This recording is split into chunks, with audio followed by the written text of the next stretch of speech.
9:33, the experiment. 9:33, the experiment with Rich Herrera. The 9:33 experiment. 9:33.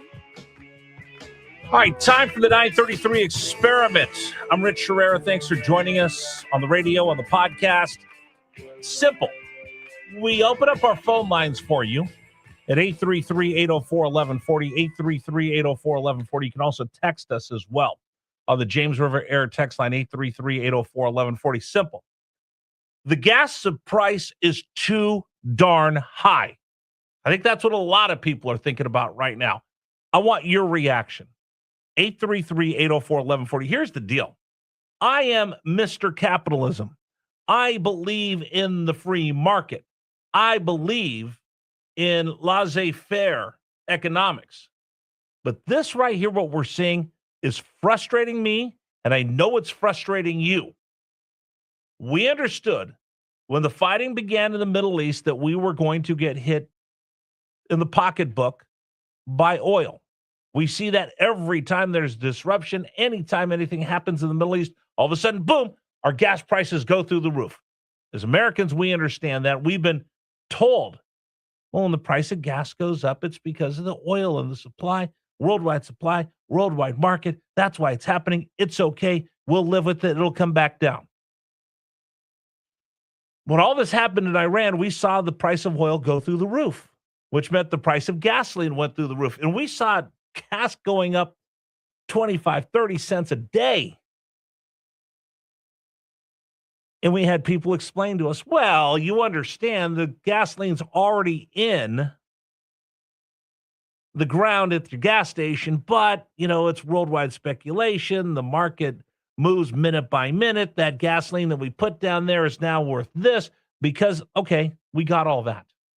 We understood that, well, we don't take much of our gas out of the Middle East, but you have to understand it's a worldwide market. It's not just that gasoline. All that gasoline goes in that worldwide market, and well, it's all factored together. That's why the price of oil went up, even though we use very little gas from the Middle East. So Americans said, fine, okay, I get it. We're going to pay here in Virginia $4.50 a gallon. Out west, they're paying $8 a gallon in California. We get it. It's part of what we're doing right now. Price of oil got over $100, and people are going, well, wait till it gets to $150 a barrel, then we're really going to be paying a lot for gasoline. We said, okay, you know what? We're going to be good Americans. We're going to stand by it, and we'll just have to grin and bear it. Strait of Hormuz, 20% of the world's oil goes there. So if you choke it off, 20% less, supply and demand, that means the price of oil is going to go up. That means the price of gasoline is going to go up, and you have to just factor all that in, America. Just stand there and go to the gas pumps. Fine. We did all that. But now the price of oil is falling. It's fallen significantly. Why is it that the price of gasoline went up overnight and climbed really, really quick? And when we see these shocks in the price of oil, we see that the wave and the shock that we see for the price of gasoline. A shock means that you see something going up really high, and then it should come back down on the other side of that shock. Why am I not seeing that today? Phone lines are open. I'm frustrated. And I know you are as well. I want to hear your frustration. I want to know what is on your mind. 833-804-1140, 833-804-1140. Do you think you're getting gouged? Do you think you're getting taken advantage of? Do you think you were sold a bill of goods when it came to the price of gasoline jumping up? Listen, oil's down, Strait of Hormuz is open, but gas is still too high. It's coming. So today on the experiment, I want to know, are we being patient, waiting for it to come down, or are we getting played? Oil went down, but gas stayed where it is. In fact, we've seen it jump in the last couple of days, which makes no sense to me whatsoever. Every morning I drive to work, and it's pitch dark, so I get to see all the prices. There's nobody on the road, just me at 4 in the morning. And I'm driving to work, And I look at the same gas stations every day on my way to work. And I see this one at Sam's Club at this price, this one over here, this one over here. So I actually will look and there's nothing else on the road. So I look at the price of everything as we move along. And I kept seeing it go up and up and up and up and up. But I don't see it coming down. We asked an economist a week ago, why is it so sticky coming back down? Well, you've got to understand these things. And then I heard from the Petroleum Association, the biggest thing that really has got me fired up. Well, you have to understand the price of gasoline is based on a lot of things. And oil's only 50% of it. Okay, then why did it jump through the roof when there was less oil? And now that I've got more oil on the market, why is it not coming back down? That makes no sense. You told me one thing to justify it going up, and now you're not using that same logic to see why it would come down. If you told me it's going up because of this, all right, that's fine. But if that was true then, why is it when the price of oil's gone down, the price of gasoline hasn't come right back down? Phone lines are open for you. 833-804-1140, 833-804-1140. We open this up. We call it the 933 experiment. I'm not sure what you guys are going to say, to be quite honest. I'm just taking a chance of what you have on your mind of all of this. You sacrificed in the pocketbook for the last several months while all this has gone on, and you were told, okay, when the Strait is opened up and the oil starts flowing again, the price of our gasoline will come back down. It's a big, big time expense for a lot of people. I think I've told you I don't fill up my gas tank 100% anymore. I think the last time I put gas in, I filled it 3/4. Before, I was only filling a half a tank. Now, I thought, okay, well, by now I can go ahead and go to the gas station, and I'll fill it 100%. Now, I don't. I still only get 3/4. So what gives?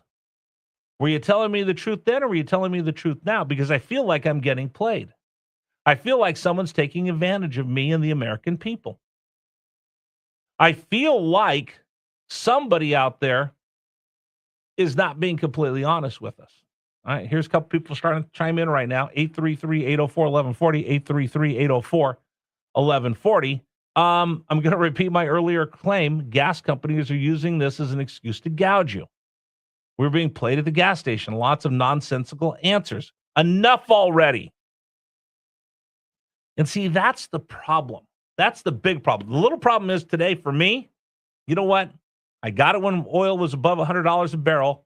Now it's below $100 a barrel, and I still haven't seen my gas prices come back down. But here's what bothers me more than anything else. It chips away at our confidence in our institutions, like the free market, like the economy, like America. And when you feel like you're getting played, you start thinking in other plays, where else am I getting taken advantage of? The price of beef is going through the roof right now because of the screw worm down near the Texas-Mexico border. They use that as an excuse to show us why the price of beef has gone through the roof. Is that really true, or am I getting played over there? Do you remember when eggs went through the roof?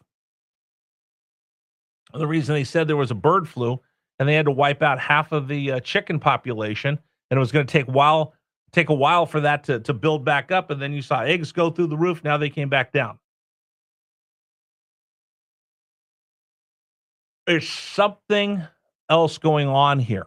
I'll let you put on your tinfoil caps and your conspiracy theories. What's really going on? Why is the price of gasoline still sitting there where it is? When they told me, well, I can open up the gas tank of the gas station, but the gas is already in there. But you have to understand, we could shoot it up overnight because of the price of oil, even though it's already been refined, it's already been sitting there. It'll move up, and we'll have to take advantage of that because of the future earnings of the gas company. So we'll set all that off. Well, then why don't you do that in reverse? The second this thing got done, the second ships started going through the Strait of Hormuz, the second you found out that the U.S. was taking ships through the Strait of Hormuz, that oil was getting added into the global supply of oil, which means supply and demand, more supply, price should have come down, and it hasn't. That's the part where you open yourself up to, are we getting played? Is someone taking advantage of us? Are they gouging us? That's why Trump's popped off yesterday and gave a little warning to the oil companies. Folks, we did everything we could to open up the Strait of Hormuz to protect your business, help your business, all the rest of this. What are you doing? Because you claimed 20% of the oil of the world goes through that strait. Now that strait's opening back up. Why? And you see the price of oil falling. If oil is tied to the price of gasoline, when you raise the price of oil, the price of oil went up, you raise the price of our gasoline, then why isn't that happening in the reverse? 833-804-1140. Again, it's the experiment. Sometimes we're going to get a ton of calls. Sometimes we'll get very little. Sometimes we get people that we're not going to put on the air. Sometimes we'll get everybody we'll put on the air. Sometimes we'll get a ton of text messages. That's why we call it the experiment. We get reaction from you, the American people. And again, I remind everybody that for the American people, you need to speak up more. You need more opportunities to speak up.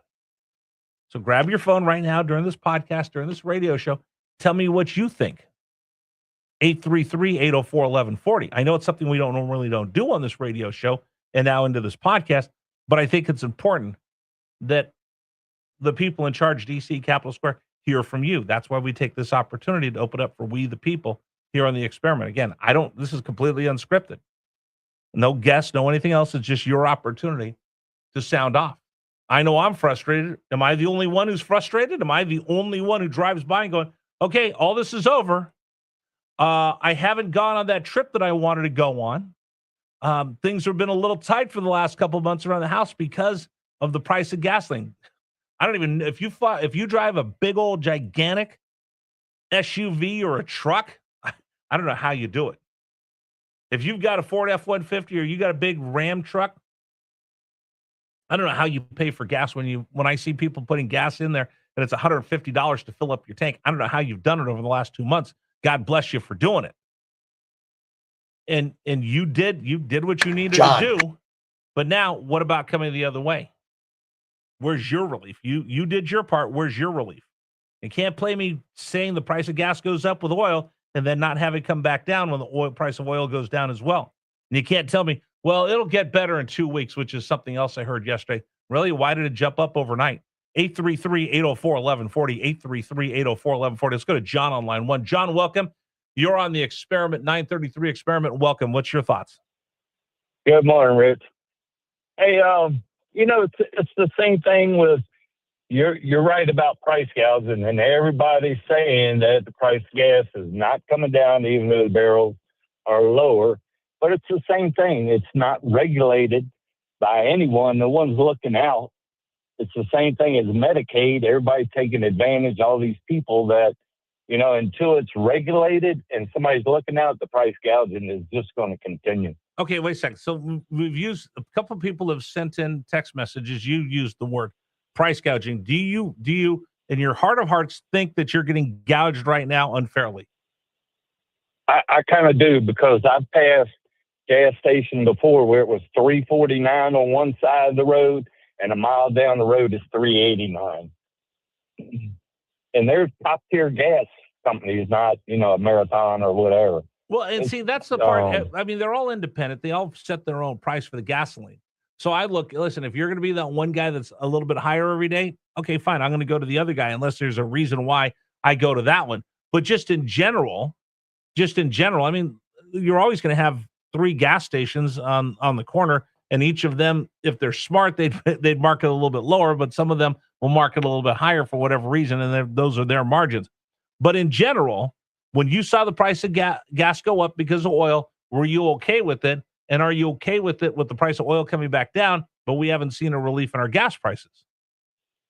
Yeah, I was okay knowing that the barrel was $100 or $110 or whatever. But now that it's, it drops down to 70, we've seen a slight relief for about maybe a week. And right. then all of a sudden they go right back up for no reason, and the barrels stay the same price. And that's So the part. And that's the part where I think everybody lose. thinks. I think everybody thinks they're getting gouged. No, I agree with you, and that's the part where I'm frustrated. Again, I am Mr. Capitalism. I believe in the free market, but you also have to have businesses that act responsibly within that free market. And I don't think they are, because you sold me one thing and I said, okay, fine, I'll go along with that. But the logic has to keep place for both of them. I can't do this and not have logic and logically go, okay, I'll go along with you. The price of oil goes up, price of gasoline comes up, price of oil, and you already have gas that's in the tank at the gas station, but then move it the other way as well. When the price of oil goes down, well, how come my price of gasoline isn't coming down? Went and filled my vehicle up with gas because it was at $3.49 at a Sheetz out in Prince George County. Right. The very next day or 2 days later, I took my wife's car and filled it up, and the price was $3.65. It went up 16 cents overnight. Right, and that's the part. That's the part that gets everybody frustrated. Thanks for the call, appreciate it. Text messages pouring in right now. Let's see. This one is, how can we keep it playing in this international oil conglomerate? Why do we keep buying oil internationally? Why don't we just take care of our own? It's not the way the market's set up. We're energy independent. We export more oil than we bring in, but we export different types of oil than we bring in. So my friend who's a petroleum engineer explained it to me this way. Our West Texas sweet crude is the best oil that you have in the world, but you're not going to burn something like that to make gasoline. You use that for other refinery products. What you use for gasoline is what you get from Venezuela, Iran, Russia. It's not great quality. There's a lot of sulfur in it. There's a lot of impurities in it. That's the kind of gas that you use that's the kind of oil you use for gasoline. I guess if I was gonna put an analogy for it, it's kind of like if you've got a side of beef, you use the filet mignon for a steak. You use the lesser cuts for hamburger. I guess that's the best way to look at it and figure it out, that we have the best. We have filet mignon. We have 1 minute. New York strips that we get out of the ground. They have the type that you use for hamburger. You're not going to cut up a filet mignon to make it into a hamburger. Different types of beef, different kinds of oil. Interesting. Text message has been great as well. All right, that's the 933 experiment for the day. Again, we open up the phone lines for you, 933 here on Richmond's Morning News, and let you get your thoughts out on just some random thing. You never know. Sometimes it's going to click. Sometimes people are going to have lots to say. Sometimes people are going to have lots of text messages. Just kind of fun. You never know what we're going to do during the 933 experiment. All right. 20 seconds. That's going to do it for the program for today. Our program is brought to you in part by Freedom Services and Training, the biggest little gun store in town, located in Mechanicsville. Thanks to them for making our national anthem possible. I'll be back tomorrow morning, 6 a.m. Reason we get up early, we believe in this country. We believe in our family. We believe in you. It's News Radio WRVA. Please stand for the national anthem of the United States of America.